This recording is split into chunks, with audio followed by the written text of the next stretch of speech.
નમસ્કાર વિદ્યાર્થી મિત્રો, ફરી એકવાર આપની સમક્ષ હું પ્રકાશ જોશી ઉપસ્થિત છું.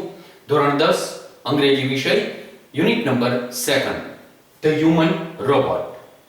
તેના પ્રી ટાસ્કથી આજે આપણે શરૂઆત કરવા જઈ રહ્યા છીએ. પ્રથમ યુનિટની વાત આપણે 7 વિભાગમાં કરેલી છે, તો હવે બીજા યુનિટની શરૂઆત પ્રી ટાસ્ક સાથે કરવા જઈ રહ્યા છીએ. ટાઇટલ છે ધોરણ 10 ના બીજા યુનિટનું ધ હ્યુમન રોબોટ. આવો શરૂ કરીએ આ યુનિટ. તેના પ્રી ટાસ્કમાં અત્યારે આપણે જે ટેકનોલોજીનો ઉપયોગ કરી રહ્યા છીએ તેવા સમયે ડિજિટલ ટેકનોલોજી સાથે અત્યારનું જીવન કેવી રીતે સરળ બનેલું છે તેની વાત આમાં કરવામાં આવી છે. એના પ્રી ટાસ્કથી શરૂ કરીએ.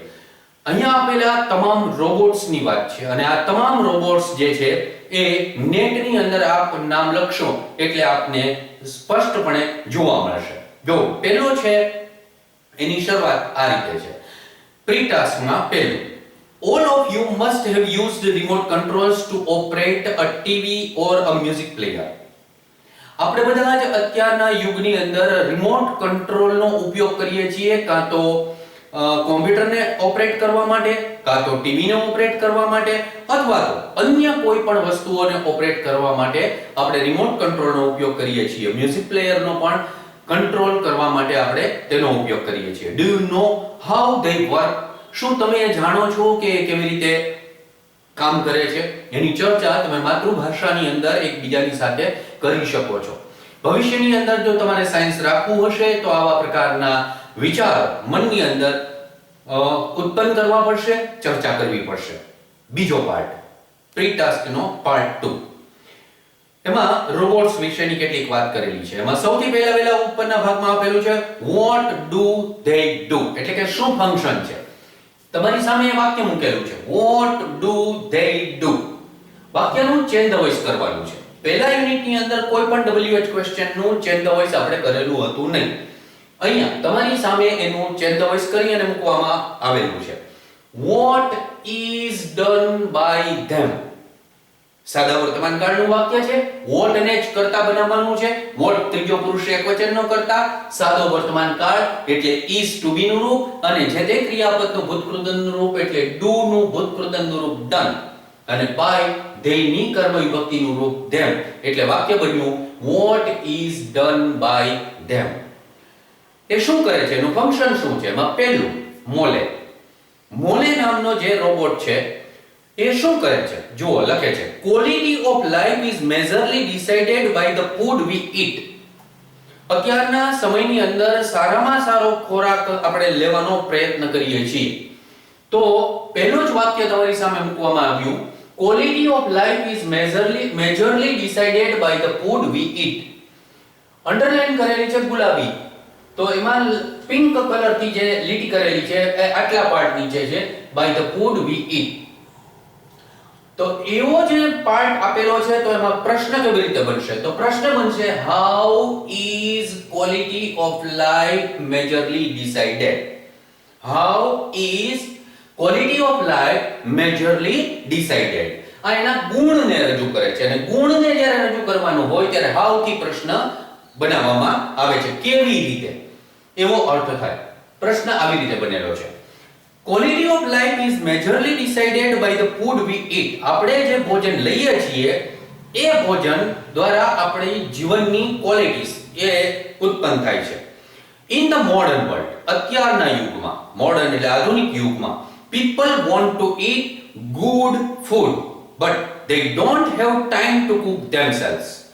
બધા લોકોને સારું ભોજન લેવું છે પરંતુ કોઈની પાસે રસોઈ બનાવવાનો સમય નથી. જો એ વાક્ય અહીં લખેલું છે people want to eat good food but they don't have time to cook themselves.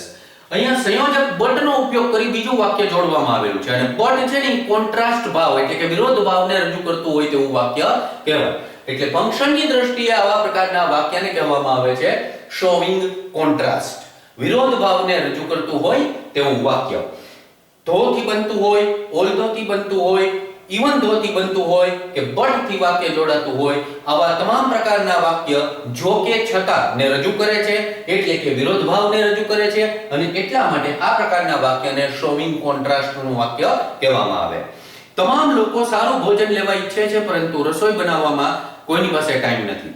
Therefore, તેથી કરીને ડોક્ટર માર્ક ઓલે invented a robot that can cook healthy and tasty food. અહીંયા લખેલું છે healthy એટલે સ્વસ્થ અને tasty એટલે સ્વાદિષ્ટ બંને એડજેક્ટિવ છે, વિશેષણ છે.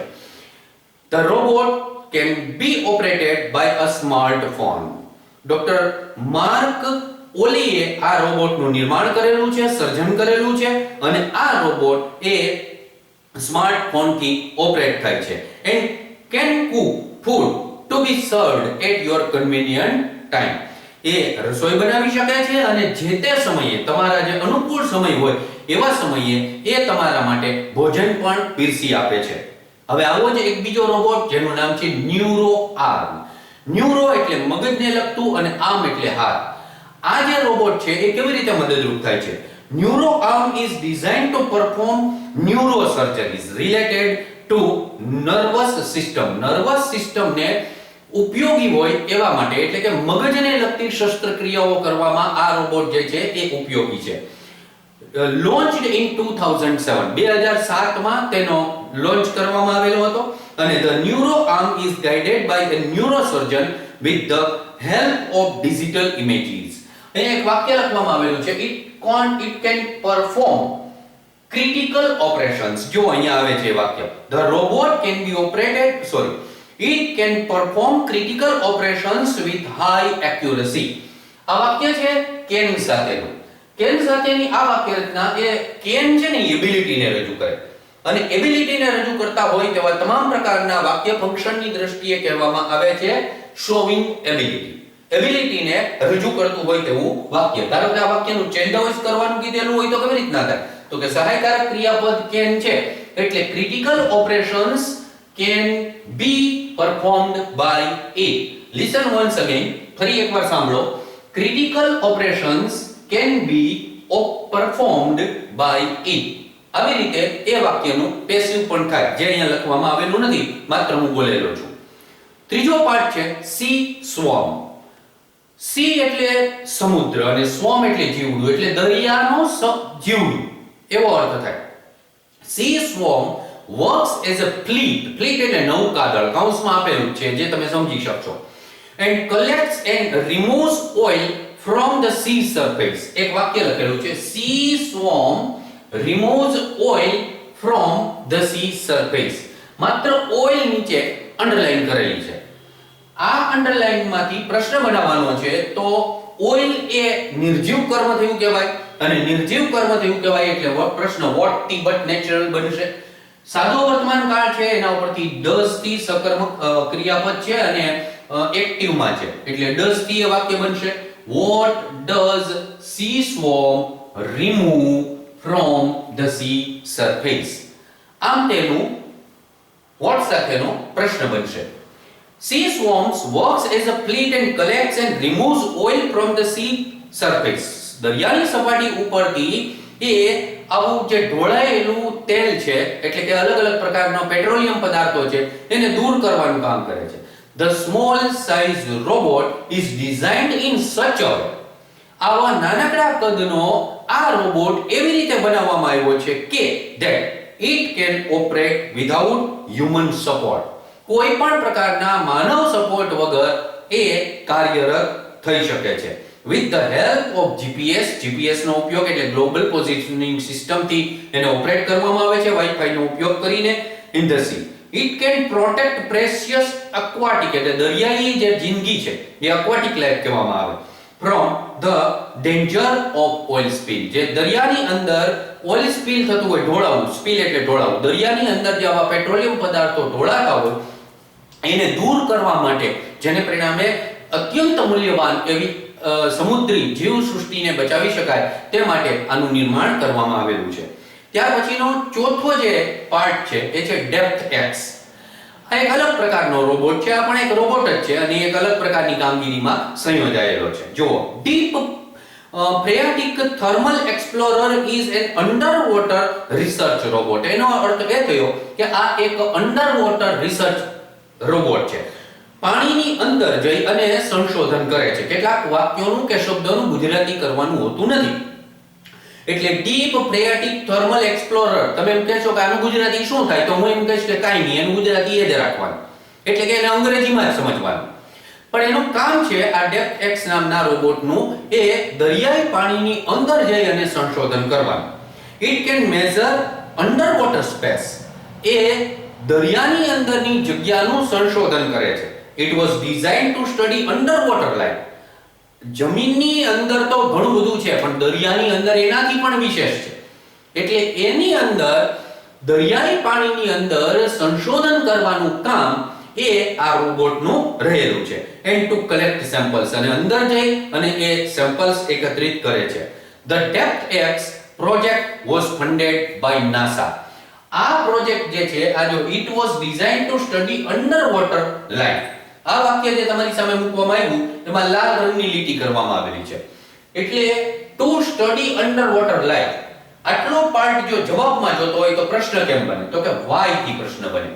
why was it designed?